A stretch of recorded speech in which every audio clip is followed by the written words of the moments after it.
Good day everyone, this is the 6th lecture of IE 402, Supply Chain Management. This is about strategic inventory. First, let's define what is the definition of inventory, or recall the definition kasi na-discuss na rin natin yung meaning nito sa mga past lectures natin.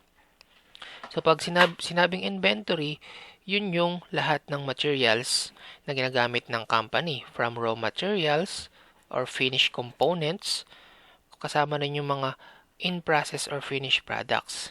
Sabihin, yung mga hindi pa na pa-process na product, nasa loob pa lang siya ng process, di pa natatapos. Kasama din yun. Siyempre, yung finished products or finished goods, o yung tinatawag na FG. May mga warehouses yan, magkakahiwalay sa isang company. Magkahiwalay dapat yung warehouse ng raw materials, magkahiwalay din yung warehouse ng in-process at finished products para maiwasan yung contamination. Kasi may mga raw materials na nakakontaminate sa mga finished products. Ano pa? Itong castings and consumable tools. Ayan, kung metal products yung minamanufacture ng company. Okay? So, sabihin yan yung mga ginagamit, yung mga molde. Kung gumagamit ng molde yung company, mga dies na tinatawag. Kasama yan electrodes, so kung nagwe-welding ba yung company, kasama yan. Lahat nga, kasi sabi lahat ng materials kasama sa inventory. Recorded, so dapat naka-record siya para ma-monitor ng company or ng organization. Ayan. For some period of time. So, syempre, hindi naman dapat nasa warehouse lang siya palagi. Dapat meron din siyang life period sa warehouse kasi karamihan kasi sa inventory ay nag-expired. Okay, meron lang siyang lifespan. So, dapat gumagamit din ng sistema sa inventory. Katulad nga yung first in, first out. So, inventory is an essential part of an organization. Every enterprise, business, or manufacturer concerned, however, big or small, has to maintain some inventory. Kasi hindi naman makakapag-provide ng product or service sa isang company kung wala silang inventory ng mga materials na gagamitin nila. So, ano ba yung mga aspects ng inventory? So, una, inventories are referred to raw materials and finished goods lying in stores. So, yun yung una kasi pumapasok sa isip natin. Pag sinabi inventory, yan yung mga raw materials, yung mga gagamitin na mga materials para makagawa ng product or service, o kaya yung mga naggawa ng produkto. All items, parts, or components, materials in process or finished products recorded in books of the organization and kept in stores are called inventories. So, lahat ng items, hindi lang lahat ng materials na patungkol sa products or services, pero kasama din yung mga office items dyan, okay, yung mga ginagamit sa pagre-repair, pag-maintenance, etc. So, inventory is list of names with complete specifications, quantities, and or money values of usable items. So, kasama din pala sa inventaryo yung mga pangalan. Halimbawa, pangalan ng mga suppliers. So, kasama din pala yun, no? Hindi lang yung mga tangible na bagay. Kasama rin itong intangible na bagay nito, pati mga specification. So, pupasok din dito yung information sa inventory. Okay? So, to continue the aspects, so inventory is defined as a descriptive list of items, goods, which gives quantity and money value of each item. Yan. So, dapat nalilist or nai-enlist yung mga inventories na yon para kung hahanapin, madali lang makikita kasi may mga value yung kada isa na yon. Yan. So, it involves raw materials, semi-finished products, or work-in-process inventories, yung mga hindi pa nga natatapos na produkto kasama sa inventaryo yun. So, finished parts, components, and finished final products, etc. Held in storage awaiting use or marketing. So, kung gagamitin daw sa pagmamanufacture or pagmamarket na, ibebenta na. So, even though inventory of materials is an idle resource in the sense it is not meant for immediate use, kasi nga, pag sinabing inventory, nakalagay lang siya doon sa warehouse, di siya gumagalaw, kaya idle siya. Okay? So, but for smooth functioning of the organization or enterprise, maintenance of some inventory is essential. So, hindi dahil nakatenga lang sa bodega is hindi na siya importante. So, importante yun kasi mamaya kailanganin bigla sa maintenance, okay? Nagkaroon ng situation na kailangan siya. So, mahalaga ang inventory. So, dito na tayo sa functions ng inventory. Yung una, inventory serve as cushions. So, dito, yung inventory, siya nagsiserve as cushions. Kung magbabago-bago man yung demand or supply, okay, hindi kasi rin nape-predict yun. May mga outside factors, okay, na nakaka-apekto doon. So, maganda, meron tayong inventaryo para meron tayong pantapal dun sa kulang. Okay, na kailangan ng demand o hindi na i-supply. Okay, so yun yung pag-serve niya ng cushion. So, sabi dito, example, yung organization daw, kailangan niyang mag-deal kung yung mga customers or vendors ay nagbabago yung kanilang mga demands. Okay? At syempre, pag nagbago yun, nakaka-apekto yun sa schedule ng production. Kasi halimbawa, yung schedule for today is ganitong amount lang no gagawin. Tapos bilang nagbago yung demand, so tataasan. Okay? So, dahil sa inventory, pwede natin ipangtapal yung inventory natin. Okay? Kaya it serves as cushions. Next function is inventory a necessary evil for any enterprise. Ayan, kaya bakit ito tinawag na necessary evil? Kasi nga, kailangan siya kahit meron siyang hindi magandang na dudulot sa company. Ano yun? Kasi nga, kumakain siya ng space, kumakain siya ng resources, samantalang idle lang naman siya. Okay? Pero kung darating yung panahon na kailangan siya, magagamit siya. Okay? Kasi sabi dito, it has been observed that cost of not having inventory, so walang inventory, are usually greater. Kasi kung ba may umorder na customer, so hindi mo mabibigay agad kasi wala kang buffer stock, wala kang inventory. So mas malaki yung mawawala sa company kesa sa cost daw na meron kang inventory sa iyong warehouse. Kasi ang cost lang naman nun is yung space, yung electricity, yung manpower, yun lang naman. Okay? May percentage lang dun. So mas malaki yung mawawala sa'yo kapag wala kang inventory. So, ito pa yung mga ibang functions. Inventory provides production economies. So, sinasabi lang dito na kung yung order mo, okay, ay hindi maapektuhan ng pabago-bagong mga demands and supply, is mas makakatipid yung company. Kasi halimbawa, yung company, kailangan niya mag-supply ng mas malaking bilang ng products kaysa dun sa naka-schedule. Dahil may inventory, okay? Hindi niya na kailangan umorder ng mas maraming supply para magawa niya yung schedule niya for today kasi meron naman siyang inventory. Ngayon, kapag wala siyang inventory, kakailanganin pa ng company na umorder ng mas maraming supply. Okay? Kaya maapektuhan nun yung operation ng company. Dahil sa inventory, hindi niya naapektuhan ng pabago-bagong supply and demand yung in-order ng company kasi nga nagkakaroon ka ng economies. Ibig sabihin, yung inventory nagsiserve na para mag-deal doon sa pabago-bagong supply and demand. Kasi pwede siyang pantapal yung mga inventory. Pantapal sa mga orders.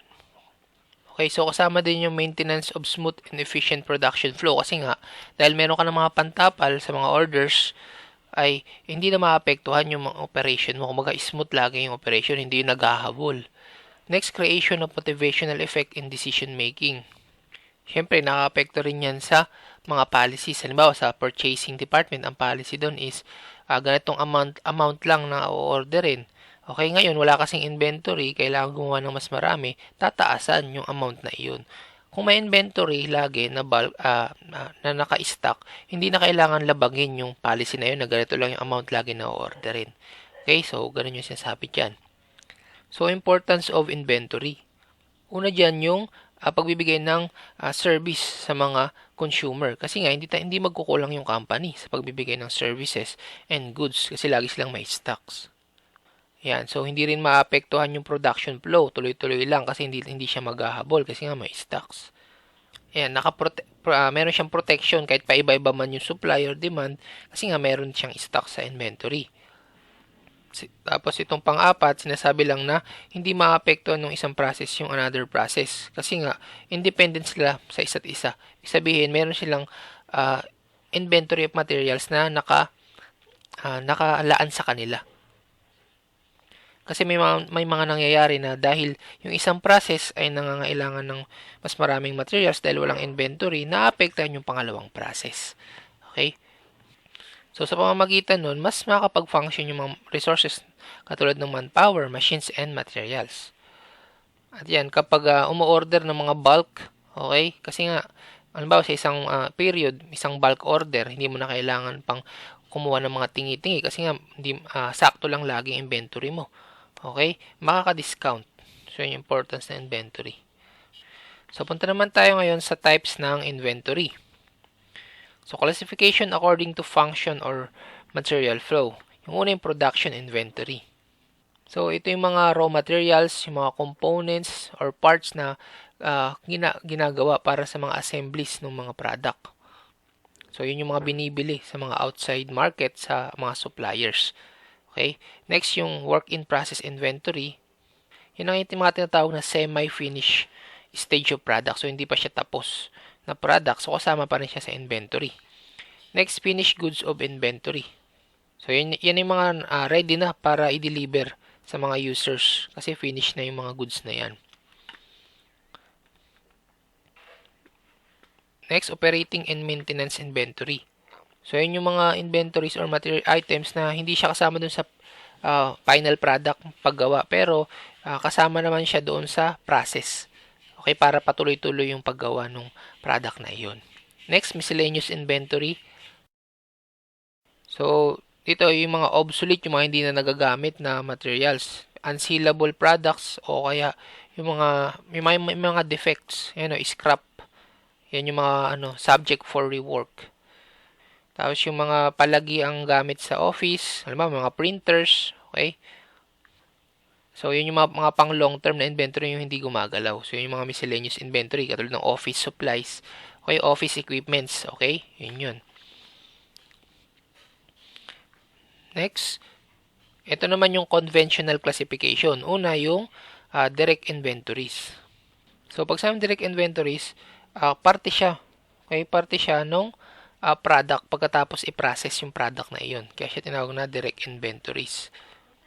So, syempre kabaligtaran ng indirect inventories, yun yung mga hindi naman part ng final product. Pero syempre nakakatulong din siya dun sa paggawa ng final product. Sabihin na sa process siya, yung indirect inventories. Yan, kasama daw dyan, no? Example, yung cutting fluids, lubricants para sa mga machines na gumagawa ng product. So, finished products inventories. Yan na nga yung mga products na ready na para i-deliver sa users or customers. Ito, purchase parts inventories. So, kasama yung mga semi-finish kasi parts pa lang kumbaga hindi pa nabubuo. Na binili from the market. So, bubuuhin pa lang yung purchase parts inventories. So, ito naman yung mga major reasons bakit ba nag-hold ng inventory. Una, yung financial objectives. So, nakabase daw yan dito sa sa tinatawag na enterprise cash position. Ano ibig sabihin yan? So, yan yung kumbaga marketability nung product nung company. Halimbawa, ngayong period, yung marketability nung product niya ay hindi mataas. So, pwedeng mag-hold muna ng inventory. Hintayin na lang yung period na mataas yung presyo ng product para mas maraming kitain yung company. So, next, create a buffer stock between the input and output. So, dyan naman pumapasok yung dependency ng mga nagagawa dun sa mga pinapasok na materials. Kasi, kung hindi mag-hold ng inventory, ang tendency, kapag nagkulang sa pagsusupply ng product sa consumer, tendency nun is kukuha dapat sa inventory. Okay, pag kulang ngayon, pag walang inventory, maapektuhan yung input, dadami yung input para makagawa lang ng output. So, yun yung sasabi dyan. Next, to ensure against delay in deliveries. Ayan, siyempre, pag kulang yung in-order, maghihintay pa yung magdi-deliver. Okay, kasi gagawin pa lang.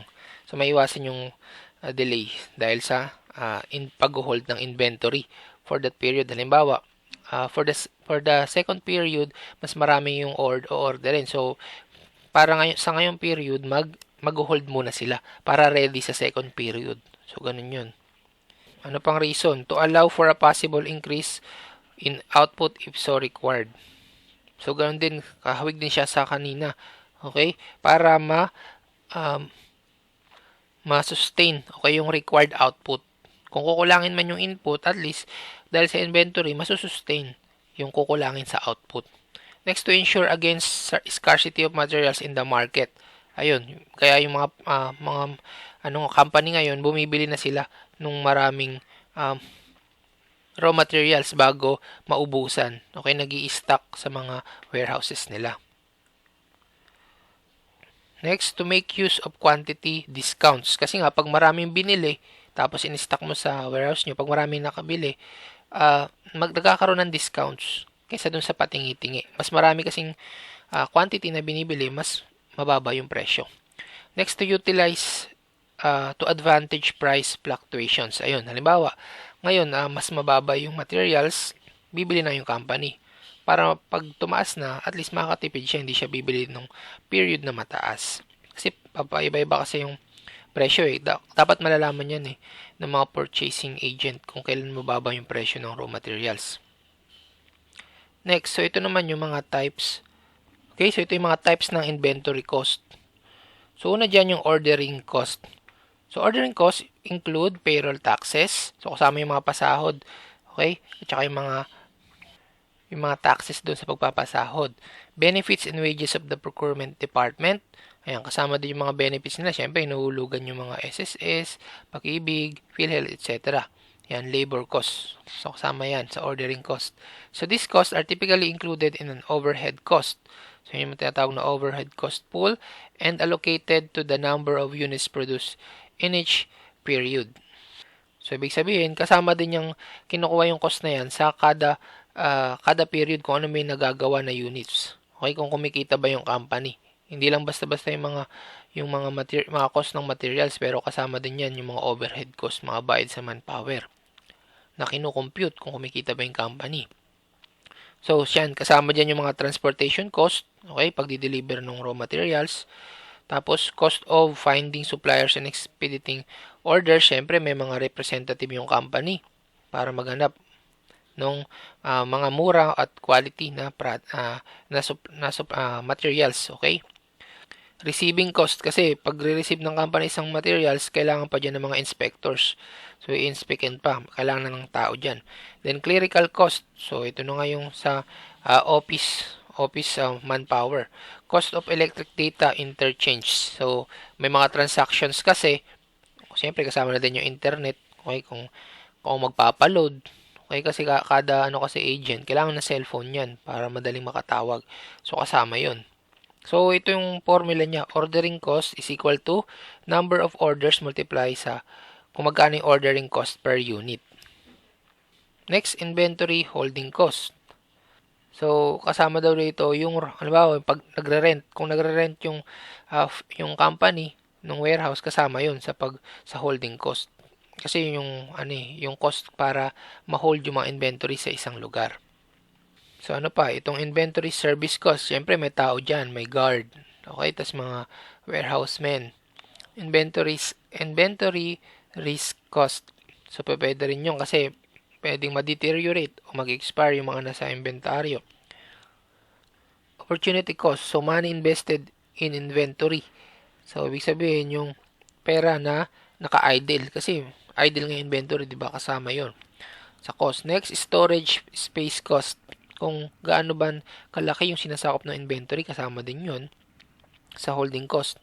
Next, inventory financing cost. So, kasama na nga dyan yung pagpapasahod sa mga manpower, electricity na rin. Okay? Kaya kung merong ginagamit na materials para ma-maintain yung inventory, halimbawa yung mga panlinis, kasama din dyan. Next is yung shortage cost. So, shortage cost, also known as stock out cost, occurs when businesses become out of stock for various reasons. Some of the reasons might be as, first, yung emergency shipment cost. Ayan, so, pag emergency, siyempre kukuha yung company sa kanilang mga stocks. So, kasama yan, yung nababawas dun sa inventory. Next, disrupted production cost. Kung halimbawa, nagkaroon ng problema sa production, kailangan ng supply sa inventory. So, kasama yan dyan na cost. Customer loyalty and reputation. So, kasi may mga company na ay may mga customer na gusto marami silang orderin. Halimbawa, nag-short yung customer sa materials or sa product, kailangan marami silang orderin. So, kasama din dyan. So, nasi-short naman yung inventory. Yan, shortage cost. Next, spoilage cost naman. Ito yung mga na-expire, okay, na mga inventories. So, ito yung mga nasa industries katulad ng food and beverage, pharmaceutical, healthcare, cosmetic industries. So, dapat na-consume yung mga inventories dyan for a period of time na maikli lang yan. So, dapat dito mag first in, first out. So, inventory carrying cost naman, so this is the lesser known aspect of inventory cost. So, bakit? This cost requires a certain amount of calculation to understand the extent of its impact on your P&L statement. So, pag sinabing P&L, yung profit and loss statement. Okay? So, sabi, kailangan pa daw ng pag-aaral dito para malaman yung mga yon, yung mga impact na yon. So, inventory carrying cost refers to the amount of interest a business losses out on the unsold stock value lying in the warehouse. So, yun nga, kailangan pag-aralan muna. Ano ba yung mga opportunity ng investment na nawala sa company? So, yun yung inventory carrying cost. So, ito yung formula niya. Average order quantity multiplied by carrying cost per unit. Next, tracking inventory cost. So, paano ba tinatrack yung cost ng inventory? Kasi hindi naman basta-basta dapat pinapalagpas. Dapat yan ay nire-record. So, use an efficient inventory management system.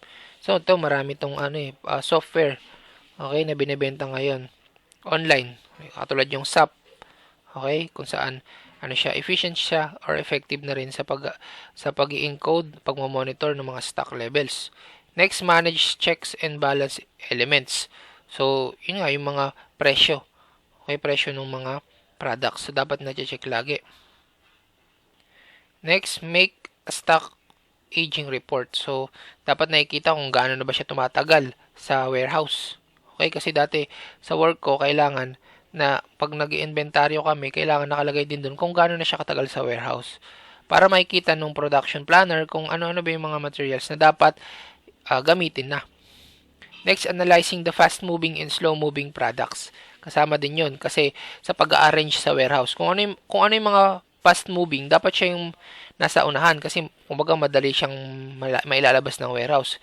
Kasi kung idudulo mo pa yun, mahirapan pa maglabas yun ng warehouse. Yung mga slow-moving, dapat yung nasa bandang dulo. Next, understand stock categorization. Ayun na nga, sabi natin kanina, may mga nag-expire na stock, meron namang hindi. Okay, so dapat ma-categorize para na rin matrack natin yung inventory cost niya. Kasi kung hindi natin i-categorize yun, ang tendency nun is hindi natin malalaman yung cost na mawawala sa company kapag pag-halo-halo, wala siyang categorization ng inventory. So, understanding stock categorization. So, ito yung mga pwede nating gamitin sa pag-categorize ng stock. So, una dyan yung high value, fast moving.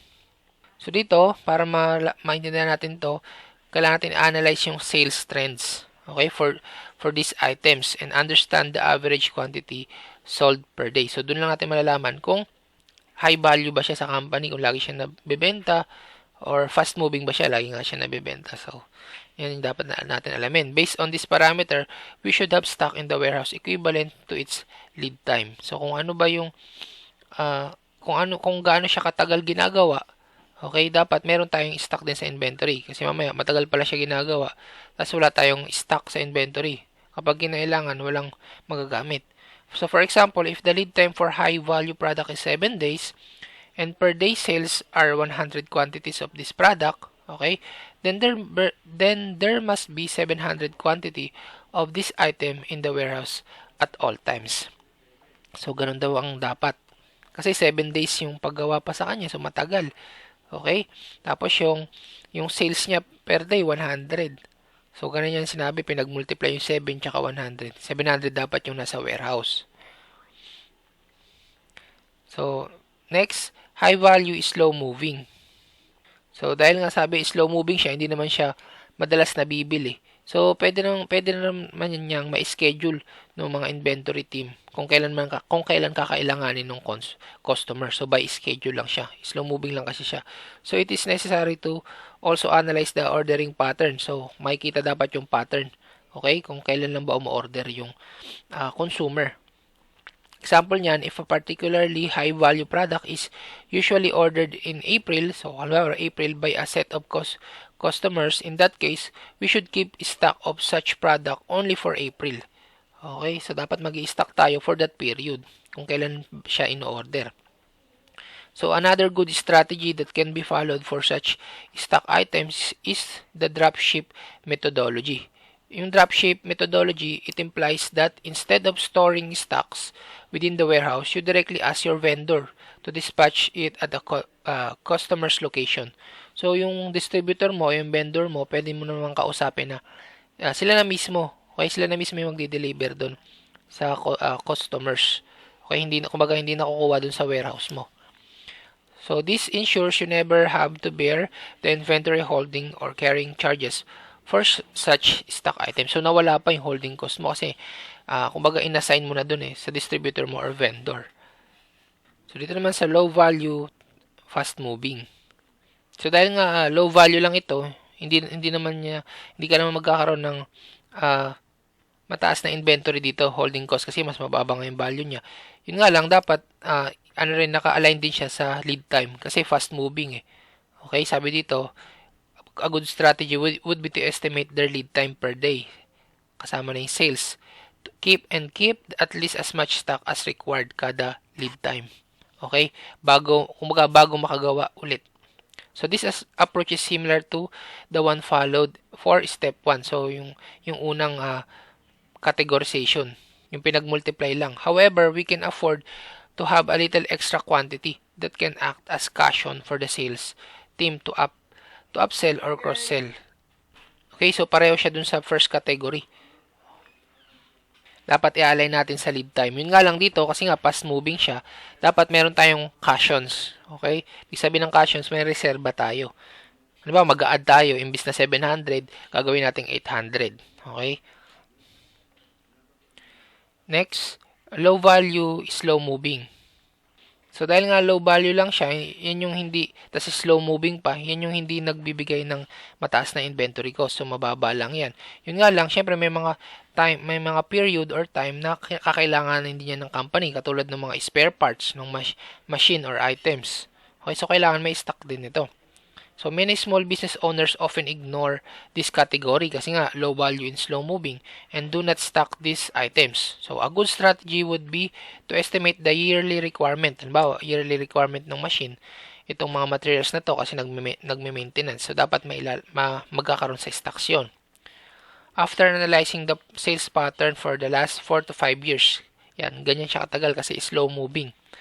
So, based on the analysis, maintain an average monthly stock level for these stock items. So, yung stock level per month dapat na maintain siya. Kung ano ba yung kailangan. Halimbawa, yung machine na ito, kung magme-maintenance this month, so kailangan kompleto yung mga materials na gagamitin sa pagme-maintain sa kanya. Ngayon, pag hindi naman siya nag-maintenance this month, so for the another month, kumbaga ready yung maintenance team. Okay, so yun yung example dito sa low value, slow moving. Okay, so inventory model. So itong inventory models, discuss natin sa second part ng video. Okay, so panoorin nyo yung second part ng lecture na ito.